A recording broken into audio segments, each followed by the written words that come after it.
I'm Anmol Agarwal and will be presenting the topic quantum interactive proof systems. The goal of a proof is to convince someone that a certain statement is true. An interactive proof system is an interrogation style proof system where rather than the prover sending a single written proof to the verifier, instead the prover and verifier interact with each other where the verifier asks questions and the prover responds accordingly. The prover possesses unlimited computational resources but cannot be trusted, while the verifier has bounded computational power but is assumed to be always honest. Messages are sent between the verifier and prover until the verifier has an answer to the problem and is convinced about the verdict of the statement. The completeness condition requires that if a statement is true, the honest verifier can be convinced of this fact by an untrusted prover.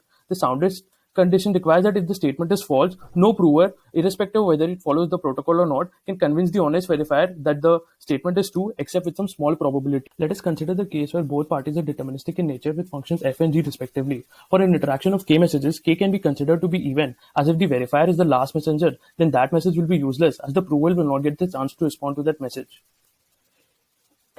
In a deterministic proof system, k is polynomial in length and the verifier runs in polynomial time with no soundness or completeness errors. The class DIP refers to all the languages which have a deterministic proof system. An interesting result is class DIP being equal to class NP. If a language belongs to NP, then the prover can just provide the corresponding certificate as his first response, which will then get the string accepted by the verifier.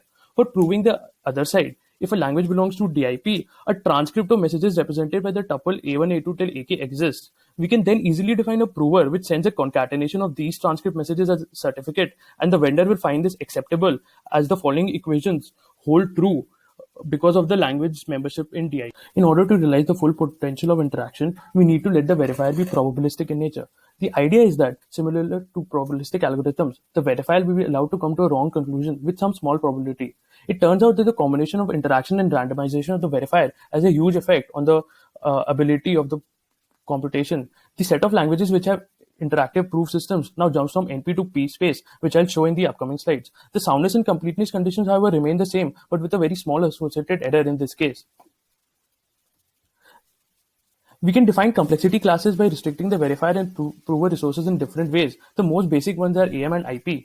AM refers to Arthur Merlin, where a constant number of messages need to be exchanged. It contains lots of interesting problems like the group non-membership problem. If we drop the restriction of constant number of messages and allow number of messages to be polynomial in input length, a new complexity class called IP comes into play. Here, if the string belongs to the language, the honest verifier can be convinced by a probability greater than 2 by 3. If the string does not belong to the language, no prover can convince an honest verifier that it is true except with a small probability of 1 by 3. An interesting result is IP equal to P space. The proof is based on the fact that since the number of messages are polynomial in length, with the length being polynomial as well, the space occupied to store the transcript would be polynomial. Since the prover is all-powerful and can use unbounded computational power, for any verifier V, we can compute the optimum prover using polynomial amount of space and exponential time. This is by enumerating each possible communication pattern and computing the probability of acceptance by the verifier and choosing the strategy with the maximum acceptance probability. Showing that P-space is contained in IP is much more complex. I'd also like to mention that IP is very robust with respect to the choices of error bounds, whether it is 2 by 3 or something else close to 1. We can make the completeness condition probability not only close to 1, but exactly equal to 1 for this class. The graph non-isomorphism problem is in AM and has the following protocol. Both prover and verifier receive a graph, and the prover wants to prove that the graphs are non-isomorphic. For this purpose, the verifier chooses randomly among the graph G1 and G1 and applies some random permutation to it, which is sent to the prover for identification. If the graphs were isomorphic, the probability of prover being correct would only be half because of a uniform distribution. But if the graphs were non-isomorphic, then the all-powerful prover can respond to 100% accuracy. By repeating the protocol several times, the verifier can make the probability of being duped by a lying prover exponentially small. Now I'll talk about the quantum version of these interactive proof systems. All the notions are the same as in the classical system. We change only a couple of assumptions. One is that the verifier and prover can do quantum computations and can now communicate via quantum messages. Also, the verifier will be limited to circuit families that will be polynomial time computable. Of course, the prover would also be able to perform quantum operations, but he won't be restricted in such a way. At the end, the verifier measures the output qubit to determine the acceptance or rejection of the claim. Now, there is a new complexity class called QIP, which is analogous to IP in every way, with the only change being that the quantum computations are allowed, and the messages can be quantum in nature.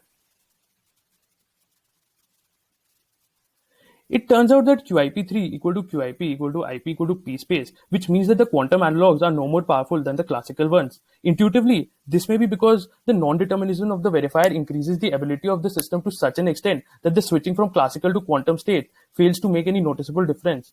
The only benefit of using quantum analogs seems to be the reduction in the number of messages from polynomial amount in the classical case to just 3 in the quantum case.